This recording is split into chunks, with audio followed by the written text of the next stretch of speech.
तो बाबा साहब doctor Ambedkar parliament democracy की बात करते थे।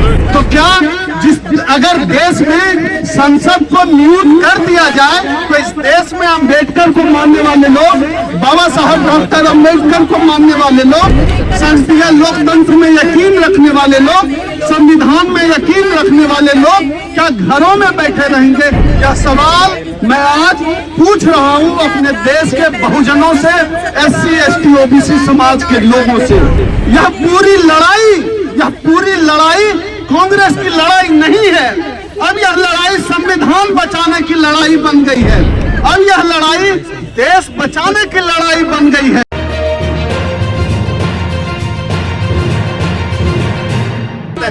अगर हम लोग बाबा साहब डॉक्टर अम्बेडकर की बात करते हैं तो बाबा साहब डॉक्टर अम्बेडकर पार्लियामेंट डेमोक्रेसी की बात करते थे।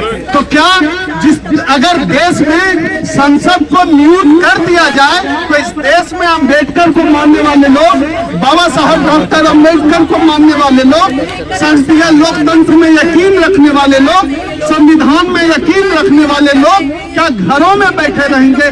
यह सवाल मैं आज पूछ रहा हूं अपने देश के बहुजनों से, SC, ST, OBC समाज के लोगों से। यह पूरी लड़ाई कांग्रेस की लड़ाई नहीं है। अब यह लड़ाई संविधान बचाने की लड़ाई बन गई है। अब यह लड़ाई देश बचाने की लड़ाई बन गई है। अब यह लड़ाई लोकतंत्र को बचाने की लड़ाई बन गई है। आप बताइए साथियों, जिस तरह से विपक्ष के सबसे बड़े नेता राहुल गांधी जी को डिस्क्वालीफाई किया गया, क्या संसदीय मर्यादा का पालन किया गया? क्या आज की तारीख में यह सरकार भारतीय संविधान का पालन कर रही है? अगर संविधान का पालन नहीं किया जा रहा है, अगर संसदीय मर्यादाओं का पालन नहीं किया जा रहा है, आप सोच कर देखिए, क्या खाक लोकतंत्र बचा है? क्या खाक देश बचेगा? क्या हम लोग सिर्फ इस देश का SC, ST, OBC समाज सिर्फ जय भीम का नारा लगाता रहेगा, या आज की तारीख में इस लड़ाई में राहुल गांधी के साथ उतरने का मतलब हो गया है संसदीय लोकतंत्र को बचाने के लिए उतरना, संविधान को बचाने के लिए उतरना। बाबा साहब की पूरी लड़ाई, बाबा साहब का पूरा मिशन संसदीय लोकतंत्र के लिए था और संसदीय लोकतंत्र लगभग समाप्त कर दिया गया है। एक और सवाल मैं अपने समाज के लोगों से पूछता हूँ, इस पार्टी उस पार्टी इसकी बात गाली दे रहे हैं, बीजेपी को, कांग्रेस को भी बराबर गाली दे रहे हैं। आप गाली दीजिए, लेकिन यह सवाल भी खुद से पूछिए कि जिनको मजबूत करने का समय है उनको कमजोर करके आप क्या हासिल कर देंगे? आज कांग्रेस पार्टी को अगर SC, ST समाज का व्यक्ति कोई आलोचना करता है, यह सवाल खुद से पूछिए, आप मजबूत किसको कर रहे हैं? किसको मजबूती मिल रही है इस आलोचना से? और बात रही राहुल गांधी की, राहुल गांधी किस बात के लिए लड़ रहे हैं? राहुल गांधी लड़ रहे हैं निजीकरण के खिलाफ, राहुल गांधी लड़ रहे हैं अदानी से। निजीकरण रुकेगा तो सबसे अधिक फायदा किसका होगा?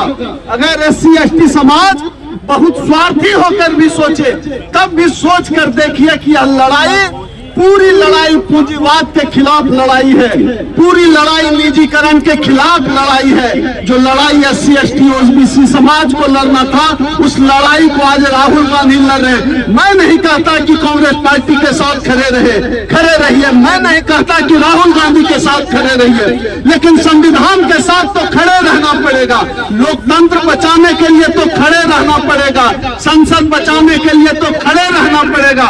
हमारे पास संसद के अलावा कोई चारा नहीं है। अगर राहुल गांधी जैसे शक्तिशाली नेता को इस तरह चुटकियों में ये हटा सकते हैं, आप सोच कर देखिए हमारी और आपकी क्या औकात है। हमारी तो पूरी लड़ाई ही संसद और विधानसभा जाने की लड़ाई है। हम डिस्क्वालीफाई हो जा रहे हैं। और आप समझ लीजिए, इस पूरे इनकी यह जो मनुवादी व्यवस्था है, इसमें न्यायपालिका भी इनका एक टूल है। ED, CBI तमाम लोकतांत्रिक संस्थाओं को बंधक बना दिया गया है और ये सब पे सब किया जा रहा है SC ST OBC समाज को गुलाम बनाए रखने के लिए। आज अगर हमारे राष्ट्रीय अध्यक्ष डॉक्टर उदित राज जी इस देश के SC ST OBC के लोगों को अपील कर रहे हैं कि आओ संविधान बचाने के लिए निकलो, लोकतंत्र बचाने के लिए निकलो। मैं इस देश के SC ST OBC समाज को अपील करता हूं, आइए उदित राज जी के साथ ताल में ताल मिलाइए, आइए उदित राज जी को मजबूत करिए।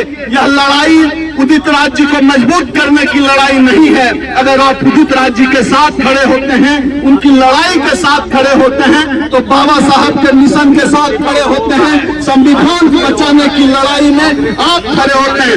याद रखिएगा, आलोचना देते रहिए, कभी इसको गाली कभी उसको गाली।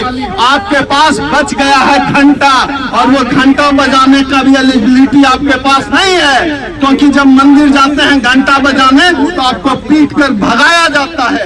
इसलिए आज करो या मरो का समय है। उदित राज जी ने आवाज दी है, इस देश के SC ST OBC समाज के लोगों को आज तन कर खड़ा रहना पड़ेगा, नहीं तो कमर में झाड़ू और गले में मटका लटकाने की तैयारी कर लीजिए। वो मुकम्मल हो चुका है और संसदीय लोकतंत्र में, संविधान में आखिरी कील मोदी सरकार ने ठोक दी है, RSS ने ठोक दी है। आरक्षण खत्म हो जाएगा, निजीकरण के रास्ते सब खत्म हो गया, कहीं के नहीं रहेंगे।